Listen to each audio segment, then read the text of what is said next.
Vous écoutez un message enregistré à l'église CVV Paris. Pour plus d'informations, visitez notre site internet cvvparis.fr. Je m'appelle Ben, je suis content de vous accueillir à nouveau ici à l'église CVV. Alors pour ceux qui savent pas encore, pour ceux qui reçoivent pas encore les mails de l'église, on démarre aujourd'hui une nouvelle série sur Josué, plus précisément Josué 1 à 6. Et pour ceux qui ne situent pas totalement Josué c'est un homme qui a vécu entre 1400 ou 1250 années avant Jésus-Christ, à peu près une quarantaine d'années après la sortie d'Égypte du peuple de Dieu, des Israélites. Et la personne de Josué est un personnage intéressant. C'est une personne qui était un homme de guerre, c'était un homme de conquête, et sous son leadership, le peuple de Dieu est entré dans la terre que Dieu leur avait promis. C'était aussi un temps compliqué, un temps de conquête, un temps où le peuple a dû entrer dans une démarche de foi. Et vous allez voir, il y a plein d'enseignements à partir de la personne de Josué à travers son histoire et l'histoire du peuple qui vont, je pense, nous aider. Et j'aimerais juste, avant qu'on démarre et avant qu'on parle un peu plus des textes aujourd'hui, vous dire ce qu'on a chanté ce matin. Dans beaucoup de choses, c'est la déroulée de cette prédication. Et j'aimerais juste dire, parce que c'est toujours marrant quand ça arrive, les personnes qui sont intervenues, les paroles, ce que David a choisi comme chant, c'était pas, je savais pas ce qu'il allait choisir, lui il savait pas ce quoi j'allais prêcher. Donc je pense qu'on peut être confiant que Dieu est en train de nous parler et peut-être attentif à ce qu'il veut te dire toi ce matin aujourd'hui. Donc l'histoire de Josué, c'est l'histoire d'un peuple qui entre dans ce que Dieu leur a promis. Mais c'est aussi l'histoire d'une nouvelle génération qui saisit l'appel de Dieu, leur héritage spirituel et qui va de l'avant. C'est peut-être un thème qui vous parle, c'est peut-être un thème qui fait le tilt. Pour certains d'entre nous ce matin, on va explorer ça un peu. C'est une histoire de courage, c'est une histoire de foi et d'attachement profond à Dieu et à ses voies. Et ce qui est intéressant, c'est que on vient de vivre une série sur le Saint-Esprit, donc sur le fait de recevoir le Saint-Esprit, sur le fait de vivre les dons de l'Esprit dans l'Église. Et on a reçu beaucoup de choses. Mais je pense aussi que c'est un moment là, dans cette partie de l'année, où nous avons aussi quelque chose dans lequel entrer, quelque chose à pratiquer, quelque chose à faire. Et en fait, Josué, c'était avant tout un homme qui a mis en œuvre, mis en action les choses. Si vous voulez, Moïse, son prédécesseur, a reçu la révélation de la loi. Donc le peuple a reçu de la révélation sous Moïse. Mais avec Josué, ils sont entrés en action. Ils sont entrés dans la terre qui leur était promise. Et je pense que c'est pour nous ça. Et donc si vous avez vos Bibles, on va lire plusieurs bouts de l'histoire de Josué. Donc Josué 1. Oh là là, avec le soleil, c'est compliqué, hein. Je vous invite à ouvrir vos Bibles, ça va être plus facile.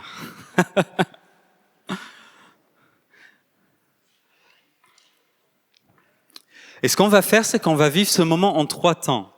Et pour chaque temps, il y aura un petit moment de discussion ou de prière. On est à table, le but c'est le partage aujourd'hui, et donc on va vivre un peu autrement, c'est chaque temps du message. Donc vous allez voir. Mais dans l'ensemble, dans le général de ce qu'on va explorer ensemble, ce qu'on va explorer aujourd'hui, c'est en quoi Dieu t'appelle aujourd'hui. Est-ce que tout le monde m'a entendu? Ce qu'on va explorer aujourd'hui ensemble, c'est en quoi Dieu t'appelle, toi, aujourd'hui. Il y en a qui sont d'accord, on va explorer ça ensemble. Vous avez vos Bibles, c'est bon? Ok, après la mort de Moïse, le serviteur de l'Éternel, l'Éternel dit à Josué, fils de Nun et assistant de Moïse, mon serviteur Moïse est mort. Maintenant, lève-toi et passe le Jourdain avec tout ce peuple pour entrer dans le pays que je donne aux Israélites. Tout lieu que foulera la plante de votre pied, je vous le donne, comme je l'ai dit à Moïse. Votre territoire ira depuis le désert et le Liban jusqu'au grand fleuve, jusqu'à l'Euphrate. Tout le pays des Hittites jusqu'à la mer Méditerranée vers le soleil couchant. Personne ne pourra te résister tant que tu vivras. Je serai avec toi comme j'ai été avec Moïse. Je ne te délaisserai pas, je ne t'abandonnerai pas. Fortifie-toi et prends courage, car c'est toi qui mettras ce peuple en possession du pays que j'ai juré à leurs ancêtres de leur donner. Seulement, fortifie-toi et aie bon courage en te conformant fidèlement à toute la loi que Moïse, mon serviteur, t'a prescrite. Ne t'en écarte ni à droite ni à gauche, afin de réussir où que tu ailles. Que ce livre de la loi ne s'éloigne pas de toi. Médite-le jour et nuit pour agir avec fidélité, conformément à tout ce qui est écrit. Car c'est alors que tu auras du succès dans tes entreprises. C'est alors que tu réussiras. Ne je t'ai pas ordonné, fortifie-toi et prends courage. Ne sois pas effrayé ni éprouvanté, car Dieu, ton Dieu, est avec toi où que tu ailles. On va continuer sur les prochains versets juste après, mais je voudrais commencer sur ce premier point, c'est que Josué a été appelé par Dieu. Et est-ce que tu sais que Dieu t'appelle toi aussi? C'est ça notre point de départ. C'est écrit au début, après la mort de Moïse, le serviteur de l'Éternel, l'Éternel dit à Josué, fils de Nun, assistant de Moïse, mon serviteur Moïse est mort, maintenant lève-toi, passe le Jourdain avec tout ce peuple pour entrer dans le pays que je donne aux Israélites. Il a été appelé par Dieu, il a reçu la conviction, l'appel direct de la part de Dieu. Et ce qui est intéressant à remarquer aussi, c'est pas que directement avec Dieu, mais c'est aussi par Moïse, son prédécesseur. C'est écrit en Nombre 27, verset 18 par exemple. L'Éternel dit à Moïse, prends Josué, fils de Nun. C'est un homme en qui réside l'Esprit, et tu poseras ta main sur lui. Et Moïse, il posa ses mains sur lui et lui donna les ordres conformes à ce que l'Éternel avait déclaré par son intermédiaire. Et on voit plus tard, en Deutéronome 34, que c'est écrit que Josué était rempli de l'esprit de sagesse, car Moïse avait posé les mains sur lui. Les Israélites lui obéirent et se conformèrent aux ordres que l'Éternel avait donnés à Moïse.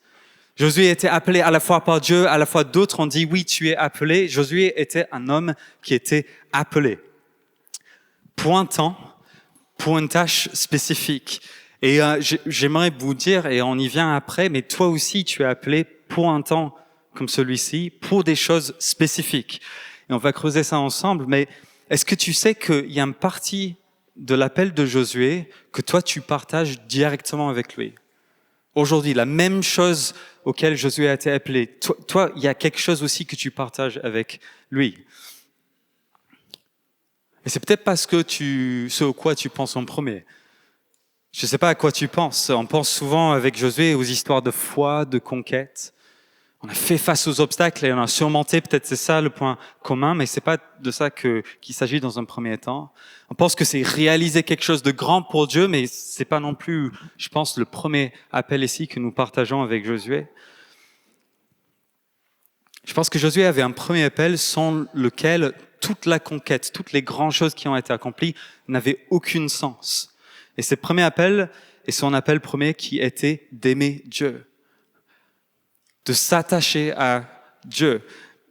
Vous voyez, c'est écrit, seulement fortifie-toi et aie bon courage en te conformant fidèlement à toute la loi que Moïse, mon serviteur, t'a prescrite. Ne t'en écarte pas. Médite le jour et nuit pour agir avec fidélité, conformément à tout ce qui est écrit. Et là, à une première lecture, vous êtes en train de dire, ok, d'accord, mais qu'est-ce que tu veux dire par ça? Est-ce que tu veux dire que, ok, il faut lire la Bible, ok, pour entrer dans ce premier appel? Est-ce que il faut suivre les règles qui sont dans la loi? Parce que la loi, et on pense aux 10 commandements notamment, c'est obéir à Dieu, lire la Bible. C'est ça peut-être le premier commandement. Et je pense qu'il faut qu'on se pose la question, en fait, c'est quoi le premier commandement? C'est quoi ce à quoi tout le peuple était appelé en premier? Quand Josué est exhorté à méditer sur la loi, à presque chérir la loi, pourquoi est-ce que c'était si important? Moi, je crois personnellement que c'est parce que notamment le premier appel de la loi, le plus grand commandement dans la loi, mais selon Jésus notamment, c'était en Deutéronome 6:5. Tu aimeras l'Éternel, ton Dieu, de tout ton cœur, de toute ton âme et de toute ta force. Mais la loi, c'est pas des règles, c'est pas des instructions sur comment vivre. Il y a des choses pour la vie en communauté, il y avait des choses pour les Israélites et même pour aujourd'hui, mais d'abord, tu aimeras ton Dieu de tout ton cœur, de toute ton âme et de toute ta force. avant d'être appelé à changer l'histoire de son peuple, à changer le cours de l'histoire de l'humanité, Josué était appelé à connaître et à aimer Dieu. Est-ce que tu sais que toi aussi tu es appelé à ça? Avant toutes les choses que tu pourrais faire pour Dieu, avant tout le comportement que tu pourrais avoir, avant toutes les choses auxquelles tu penses être la vie chrétienne, est-ce que tu sais que ton appel premier, c'est de connaître et d'aimer Dieu? Et quand on regarde les sacrifices de Josué, le stress qu'il a dû vivre à mener le peuple à travers les dangers, à travers les difficultés auxquelles ils ont fait face, ça a dû être extrêmement stressant, extrêmement difficile à certains moments. Le danger permanent de la conquête. On peut se demander pourquoi autant de dangers, pourquoi autant de risques, pourquoi avoir du courage alors que cette tâche est tellement immense.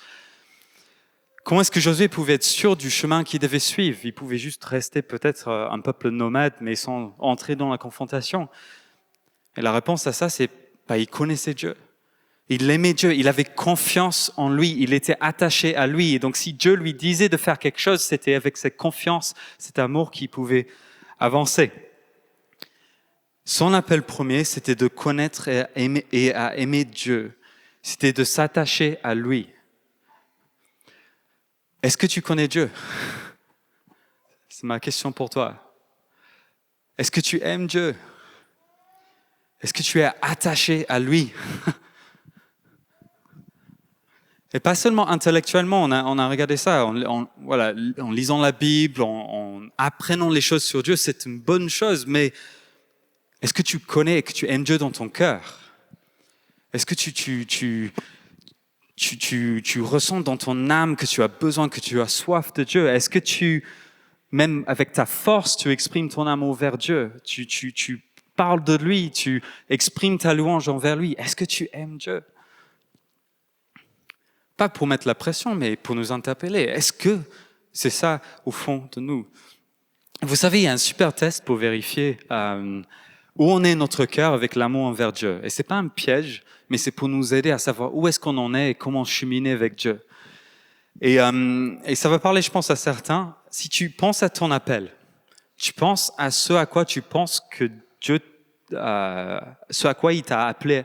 Ça peut être exprimer un certain don, ça peut être avoir un certain impact dans le travail, ça peut être évangéliser, ça peut être plein de choses, ce à quoi tu penses que tu es appelé. Ou si tu n'as pas quelque chose auquel tu penses que tu es appelé, pense à quelque chose que tu aimes. Okay?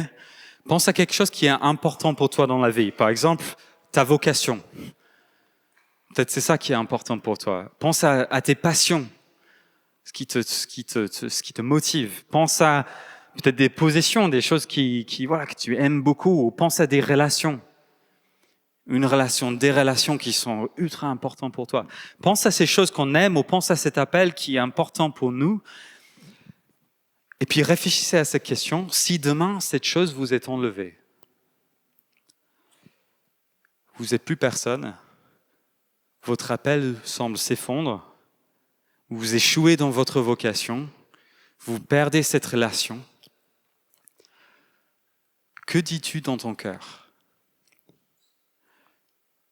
Est-ce que tu te dis, je ne pourrais pas, ce serait la fin, je ne pourrais pas? Ou est-ce que peut-être tu te dis, ce serait tellement dur, mais en fait, ça va. Parce j'aurai toujours Dieu, en fait. Et je pourrais m'attacher à lui dans ces moments-là. Comment réagirais-tu? C'est pas une question de piège, c'est pas une question de condamnation, mais c'est une question de cœur. Est-ce que face aux défis de la vie, est-ce que face au drame que nous pouvons vivre, est-ce qu'on sent qu'il y a quand même cet attachement envers Dieu qui nous aidera à traverser les tempêtes? L'apôtre Paul, plus tard après la vie de Jésus, il nous dit une chose, je pense, qui est très importante. Il nous révèle en fait qu'il y a une chose dans la vie, et on l'a chanté tout à l'heure, qu'on ne peut pas vous enlever. Je ne peux que vous donner une garantie sur cette chose-là. Il y a beaucoup de choses qu'on ne peut pas garantir dans la vie, mais cette chose est vraie. Et c'est en Romains 8, 38, il dit « En effet, j'ai l'assurance, la certitude, que ni la mort, ni la vie, ni les anges, ni les dominations, ni le présent, ni l'avenir, ni les puissances, ni la hauteur, ni la profondeur, ni aucune autre créature ne pourra nous séparer de l'amour de Dieu manifesté en Jésus-Christ, notre Seigneur. Tu peux vivre le désastre, tu peux perdre des proches, tu peux perdre un emploi, tu peux perdre ta santé physique, tu peux perdre ta santé mentale, tu peux vivre toutes sortes de drames dans la vie, mais l'amour de Dieu te sauvera la vie. L'amour de Dieu te gardera et te protégera dans le chaos. Tu es d'abord, en fait, appelé à cet amour-là. Tu es appelé à connaître l'amour qui n'est pas assujetti à nos circonstances, qui n'est pas assujetti à l'état du monde ou l'état extérieur. Tu es appelé à un amour qui est un solide rocher pour ta vie, à chérir Dieu de tout ton cœur, de toute ton âme, de toute ta force. Parce qu'il y a une source inépuisable, en fait, de force, de patience et de paix. Peu importe la tempête dans laquelle tu te retrouves, peut-être aujourd'hui, tu pourrais gravir des montagnes, surmonter d'immenses souffrances dans cette vie, face à des défis insurmontables, si tu demeures attaché à lui. Christ est ma seule fondation, on a chanté.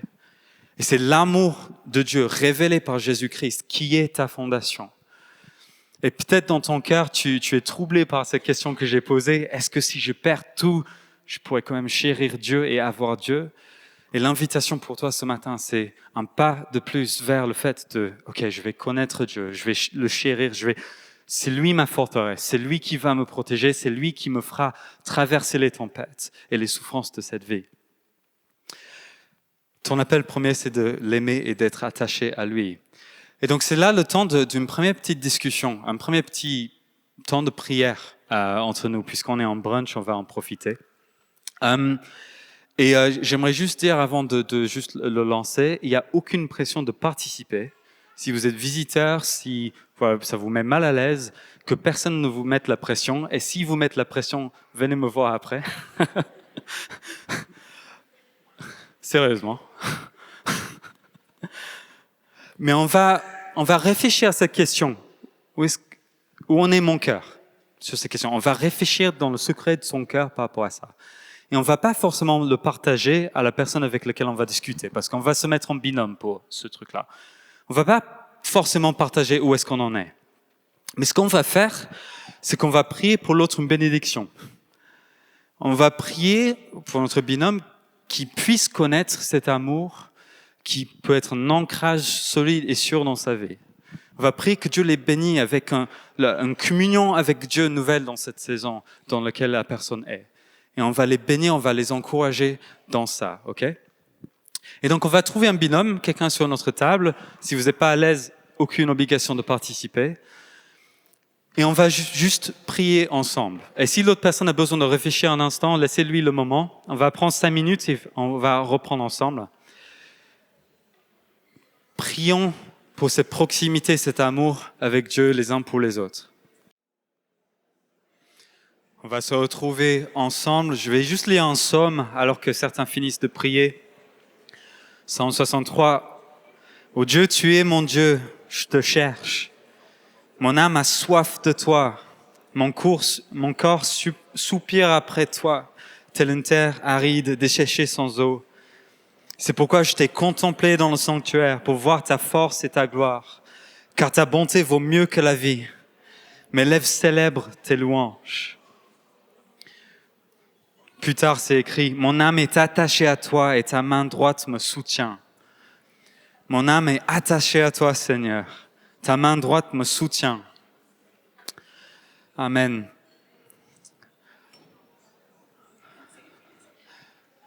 Nous continuons avec cet ancrage en Dieu. Nous nous attachons à lui. Avant tout appel, avant toute chose que nous pouvons faire pour Dieu, nous commençons d'abord par le fait de connaître son amour. Vous savez, ce qui est intéressant quand on regarde la vie de Jésus, c'est que même Jésus qui a changé le cours de l'humanité et qui est la raison pour laquelle on est là aujourd'hui, son ministère a commencé au moment de son baptême avec le Père qui a dit à son sujet, voici mon Fils en qui j'ai mis toute mon approbation. Le ministère de Jésus a commencé avec cette chose. Je suis aimé, profondément aimé par Dieu. Et c'est de là que vient toute la force, toute la persistance pour pouvoir surmonter des obstacles. C'est le fait de savoir que Dieu t'aime profondément et que tu as son approbation grâce à ce que Jésus a fait sur la croix. Et donc on va continuer ensemble parce que Josué avait aussi un appel spécifique. Donc il avait un appel un peu plus général qui est pour nous aujourd'hui, mais il avait aussi un appel spécifique. Vous savez, le prénom Josué veut dire Dieu sauve, ou ça vient de la racine du mot sauveur. Josué était appelé à faire sortir le peuple de son errance dans le désert, d'un temps difficile, d'un temps compliqué, et de les faire entrer dans la terre que Dieu leur avait promis. Sauver du désert pour aller vers cette terre promise. Oula, c'est quoi ça? Ça, c'est à quelqu'un? C'est bon? Ok. Vas-y. Et Josué, oui, merci pour le rappel. Le cerveau est vraiment scindé avec les enfants, les parents, je pense que vous me comprenez. Et dès qu'il est là, j'ai oublié ce que je dois prêcher. Josué, cette signification de sauveur, oui, merci, joli. Je te sens avec moi, merci. Josué est dans ce sens-là un précurseur de Jésus, un précurseur de la personne de Jésus-Christ. Jésus nous sauve de notre errance spirituelle, de notre temps dans le désert, loin de Dieu. Il nous sauve aussi du péché qui détruit nos vies. Il nous sauve du péché qui détruit la société. Et ça, il le fait en mourant pour nous et en nous faisant entrer dans une terre promise éternelle. Josué était comme un précurseur de Jésus et Jésus nous appelle à sortir de notre errance spirituelle et à entrer dans ce que Dieu a prévu pour nos vies et pour l'éternité avec lui. Et Dieu sauve. Et j'aimerais juste te dire en aparté, si vous, c'est pas encore votre cas, vous n'avez pas encore cheminé jusqu'au point de dire que je crois que Dieu m'a sauvé et que j'entre dans ces promesses de Dieu avec toute l'Église qui est ici, j'aimerais juste te dire, c'est ton moment. Ne tarde pas sur ces questions. La vie, on ne sait pas de quoi elle est faite, mais l'invitation de Dieu est pour toi aujourd'hui.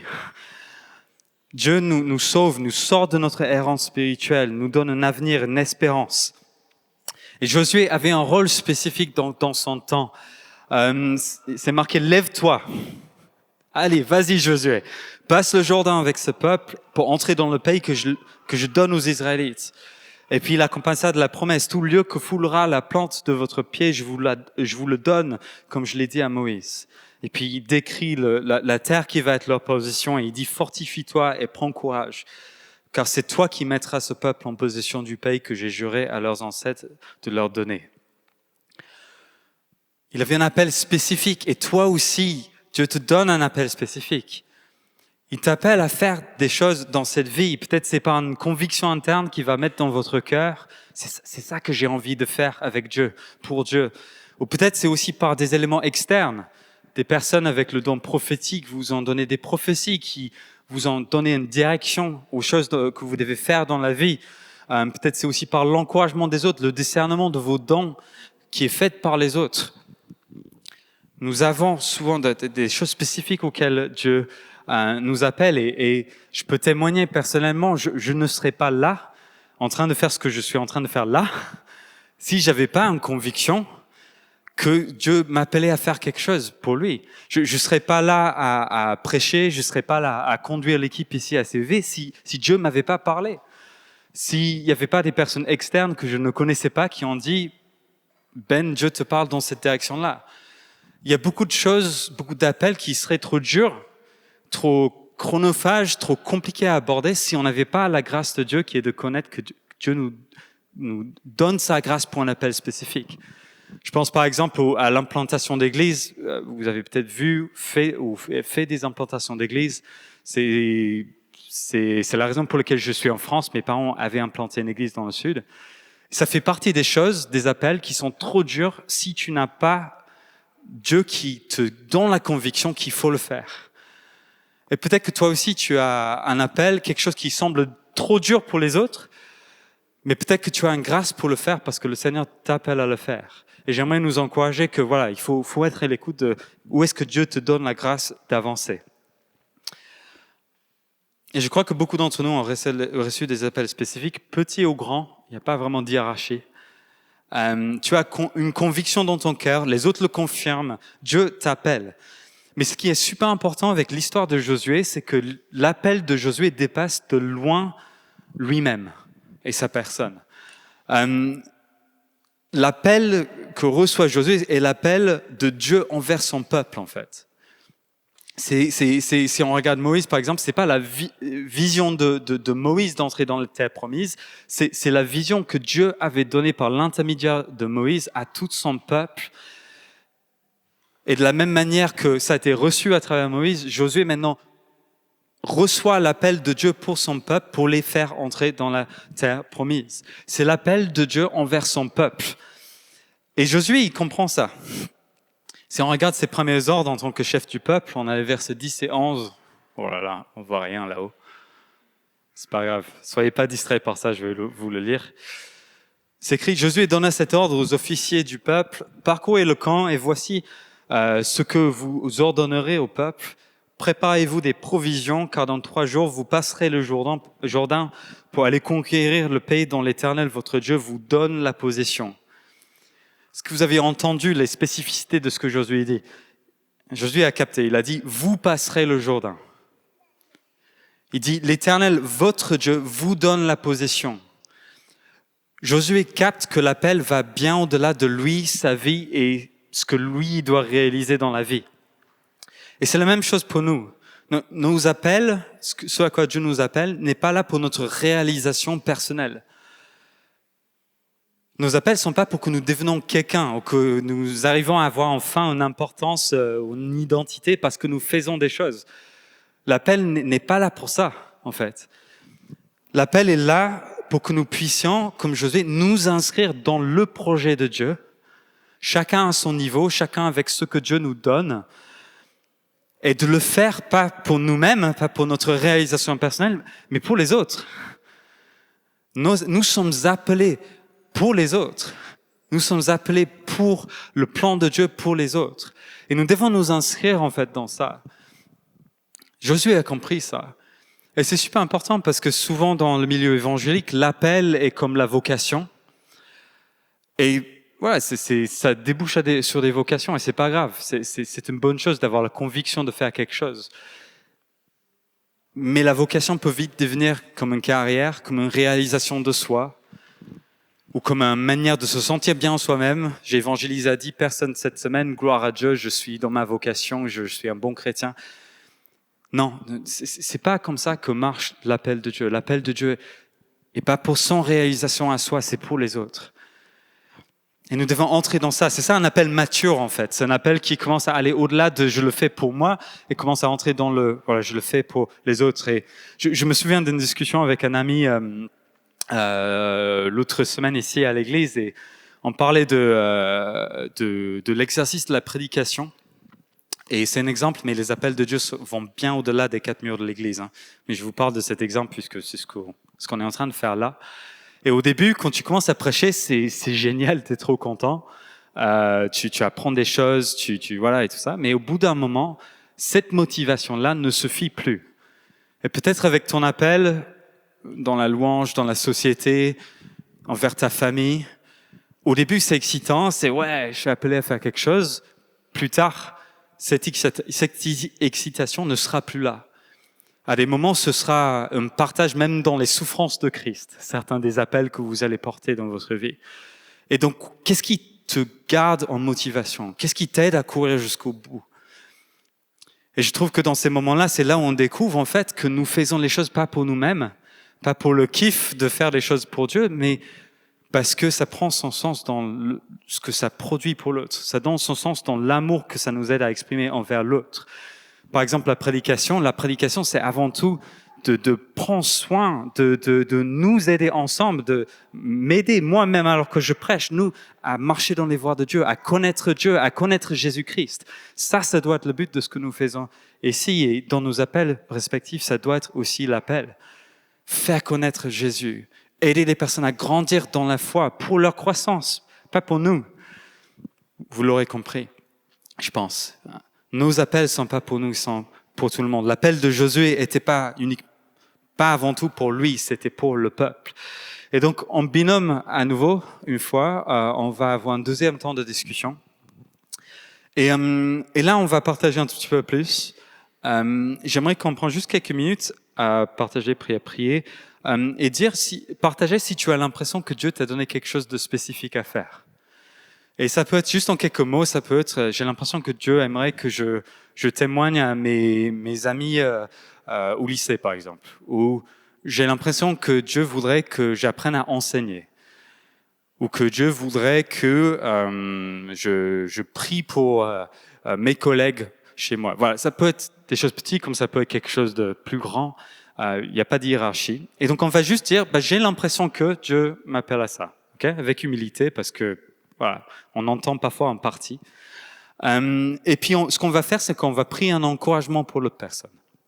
On va prier que Dieu puisse développer, approfondir, confirmer aussi ce à quoi la personne est appelée peut-être spécifiquement. Et si cette personne dit j'en sais rien, c'est très bien. Vous allez prier un encouragement que cette personne puisse aussi connaître ce que Dieu voudrait lui dire dans cette saison. Ok? Encore une fois, si vous voulez pas partager, vous connaissez la règle. C'est bon? On se retrouve dans nos binômes. On va se donner 5 minutes et puis on va se retrouver pour le dernier point. Ok? C'est parti. On se retrouve ensemble. Josué a reçu cet appel spécifique pour lui, pour le peuple.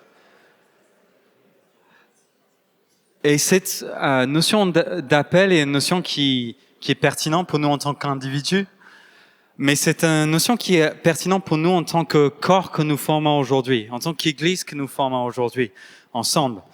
Vous savez, l'Église de Jésus-Christ a un appel qui est général, qui est de faire des disciples de toutes les nations, c'est d'apprendre à obéir à tout ce que Jésus a enseigné. Nous partageons ça avec toutes les églises de la terre entière. Mais il y a aussi des appels spécifiques que Dieu donne parfois à certaines églises. Et j'aimerais juste prendre un instant de parler un tout petit peu de ce à quoi on croit être appelé ici. Parce que je pense que c'est bon de se le rappeler. Parce que cette histoire de Josué nous en parle aussi un peu. Vous savez, cette église a été fondée, je pense, il y a 18 ans à peu près maintenant.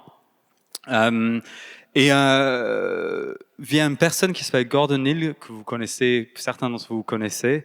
Gordon, le couple Sod aussi, que beaucoup d'entre vous connaissez, était là au début de cette église. Et Gordon avait reçu comme des visions, des paroles de la part de Dieu, qui étaient une sorte de tâche ou appel spécifique pour CVV, ici à Paris, qui était particulière à l'église. Et j'aimerais juste vous lire quelques mots de ce qui est écrit un peu dans la documentation sur ça, parce que je pense que c'est intéressant de se le rappeler. C'est écrit dans ce document, « Dieu veut répandre un fleuve d'eau vive sur la région parisienne. » Okay.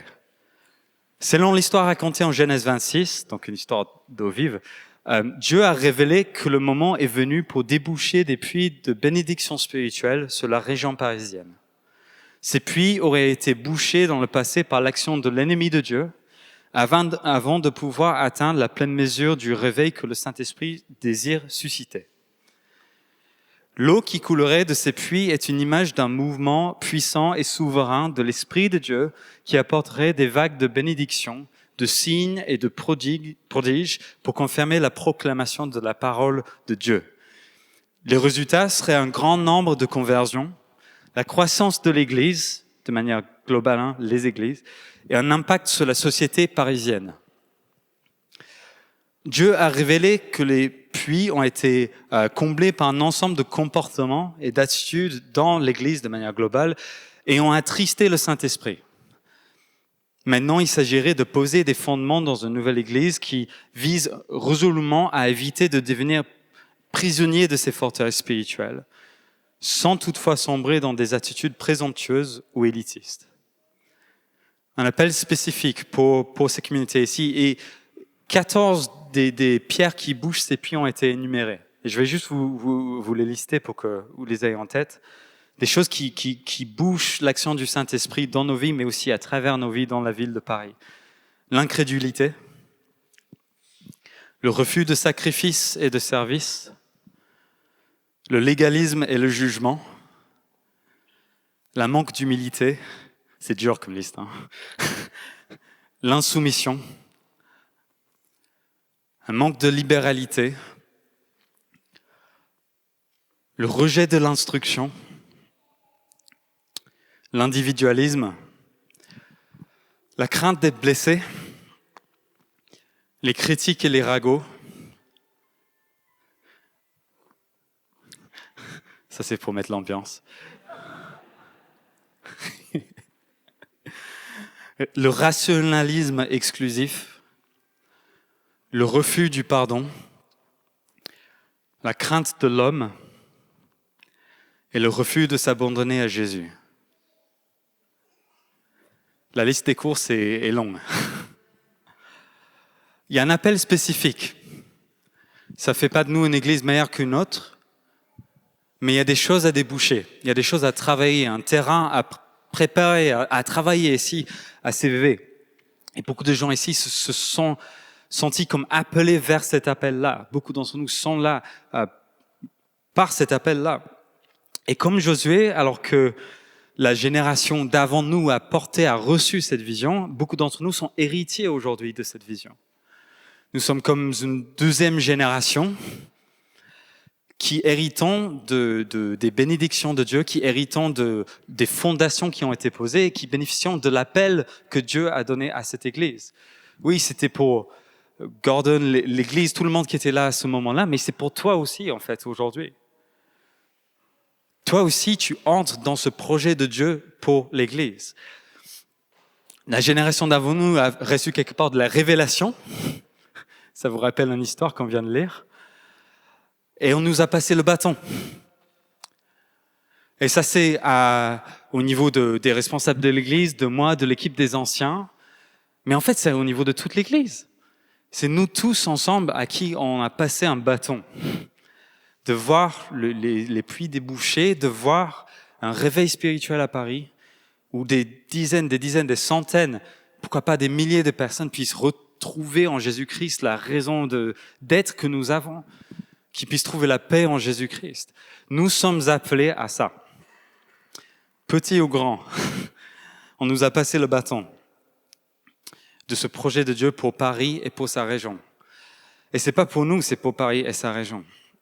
Pour des fleuves d'eau vive, pour le réveil. Et comme dans cette histoire de Moïse, de Josué, etc., il y aura des stratégies nouvelles. Et il y aura des nouvelles choses à faire, des nouvelles manières de faire des choses. C'est le propre d'une transition, une transmission de bâton. Pour chaque saison, il y a une stratégie. Et je crois que Dieu nous donnera et nous a déjà donné certaines stratégies dans cette nouvelle saison qui sont nouvelles. Et c'est très bien. Parce que le Saint-Esprit renouvelle les choses, il donne de nouvelles directives, mais toujours avec ce but des fleuves d'eau vive ici à Paris. Nous sommes appelés. Mais il y a une histoire à la fin de nos versets d'aujourd'hui que je trouve vraiment pertinent dans ça, qui travaille en fait sur le cœur que nous devons travailler ensemble pour aller ensemble dans la direction de cette vision. Et c'est à partir du verset 13 où c'est écrit, c'est en fait Josué qui parle à ceux qui ont été comme greffés à la promesse de Dieu, qui n'étaient pas forcément dans le peuple de base, mais qui ont été comme greffés sur le peuple. Donc des personnes comme nous. Et c'est écrit, rappelez-vous ce qu'a prescrit Moïse, le serviteur de l'Éternel, quand il a dit, l'Éternel, votre Dieu, vous accorde du repos et vous a donné ce pays. Vos femmes, vos petits-enfants et vos troupeaux resteront dans le pays que vous a donné Moïse de ce côté-ci du Jourdain. Mais vous tous, les hommes vaillants, vous passerez en ordre de bataille devant vos frères et vous les aiderez jusqu'à ce que l'Éternel ait accordé du repos à vos frères comme à vous et qu'ils soient aussi en possession du pays que l'Éternel, votre Dieu, leur donne.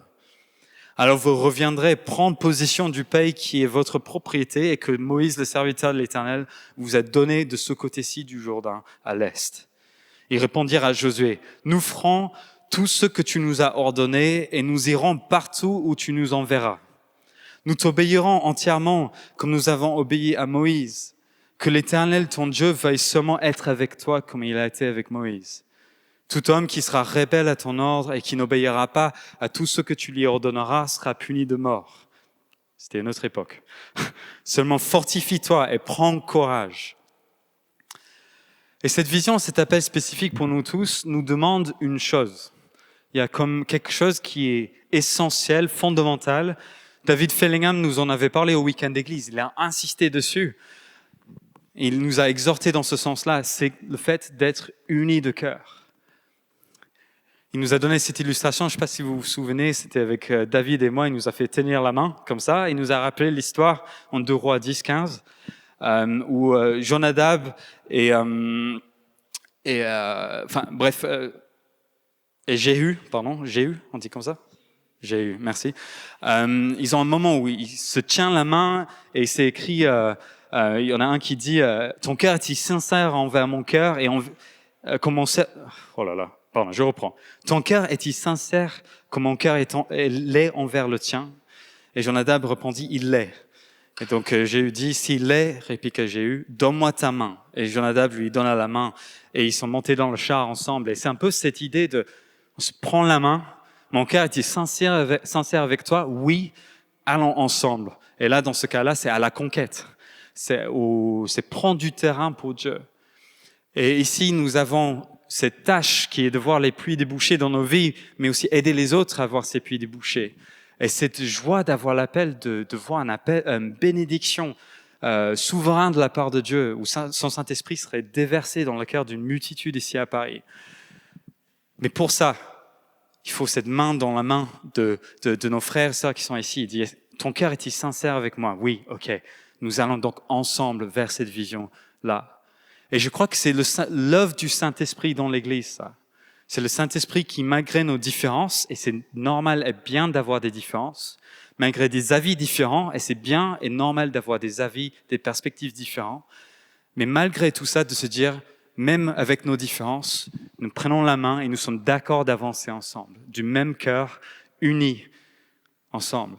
Et je pense que Dieu nous appelle à nouveau à travailler, à ressentir dans notre cœur ce fait de dire nous sommes encore ensemble et nous avons une mission ensemble. Une terre promise dans laquelle entrer, si vous voyez l'image que j'utilise. Et j'aimerais que, alors qu'on termine, prendre un temps de prière à nos tables ensemble. Et cette prière n'est pas vraiment pour nous, bien qu'on va quand même prier les uns pour les autres, mais c'est pour ce que Dieu veut faire. Ce qu'on va faire, c'est qu'on va prier que Dieu nous unit. On va prier que Dieu suscite en nous le désir de marcher ensemble. Et à moins que vous soyez de passage et attaché à nos communautés, voilà. Enfin, le but, c'est pas de vous piocher. On est content que vous soyez là, mais vous faites partie d'un corps aussi. Et c'est donc de prier ça et de prier ensuite que Dieu le fasse. Que comme avec Josué, le peuple est entré dans la promesse, que nous puissions entrer dans cette promesse, que nous puissions prendre ce bâton et courir loin et vite pour le Seigneur dans notre génération avec les stratégies que Dieu nous donne. On va prier ensemble, que Dieu suscite l'unité, le désir de marcher ensemble et que Dieu nous aide à entrer dans cet appel.